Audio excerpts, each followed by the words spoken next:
اعوذ باللہ من الشیطان الرجیم بسم اللہ الرحمن الرحیم۔ توبہ کی توفیق اللہ تعالیٰ کے اذن کے بغیر ممکن نہیں، لیکن اس توفیق کے حصول کے لیے بندے کا عزم مصمم بنیادی شرط ہے۔ تاہم اللہ کے ولی کی دعا سے بندے کا ارادے پر پختہ ہونا بڑا آسان ہو جاتا ہے۔ اس لیے صالحین کا یہ طریقہ رہا ہے کہ وہ اللہ تعالیٰ کے مقبول بندوں کی زیارت کو مسلسل جاتے اور ان کی دعاؤں سے مستفیض ہوتے۔ حضرت امام ابو القاسم کشیری فرماتے ہیں کہ ایک امیر شخص شراب کا بڑا رسیہ تھا۔ ایک دن ہم مشرب جمع تھے۔ اس نے اپنے غلام لڑکے کو 4 درہم دے کر بازار سے پھل خرید کر لانے کو کہا۔ غلام لڑکا جا رہا تھا کہ راستے میں حضرت منصور بن عمار کی محفل برپا تھی۔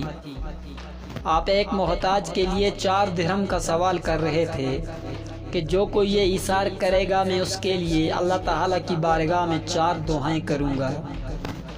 حضرت منصور بن عمار اپنے وقت کے کامل ولی تھے۔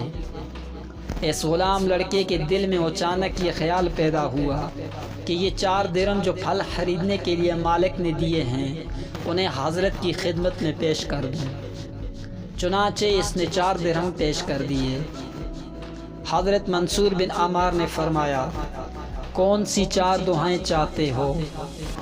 غلام نے کہا، مجھے میرے آقا سے نجات مل جائے، اللہ تعالیٰ ان درہموں کے عوض مجھے اور درہم عطا فرمائے، اللہ تعالیٰ میرے مالک کی توبہ قبول فرمائے، اللہ تعالیٰ مجھے، میرے آقا، آپ کو اور یہاں جو لوگ محفل میں موجود ہیں سب کو معاف فرمائے۔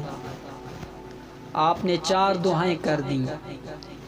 جب لڑکا خالی ہاتھ آیا تو مالک بڑا حیران ہوا کہ اس نے پہلے کبھی ایسی حکم عدولی نہیں کی۔ مالک نے پوچھا، کیا بات ہوئی؟ لڑکے نے سارا واقعہ کہہ سنایا۔ مالک نے سنا اور کہا، جا تجھے آزاد کیا، زندگی بسر کرنے کے لیے 4000 درہم دے دیے۔ خود اللہ تعالیٰ کے حضور اسی وقت غائب ہو گیا اور چوتھی دعا کے بارے میں کہا، یہ میرے بس کی بات نہیں۔ رات خواب میں اس مالک نے دیکھا کہ کوئی کہہ رہا ہے کہ جو کچھ تمہارے اختیار میں تھا تو نے کر دیا، تیرا کیا خیال ہے کہ جو کچھ میرے اختیار میں ہے میں نہیں کروں گا؟ جاؤ، میں نے تجھے، تیرے غلام منصور بن عمار اور وہاں پر موجود سب کو معاف کر دیا۔ وما علینا الا البلاغ۔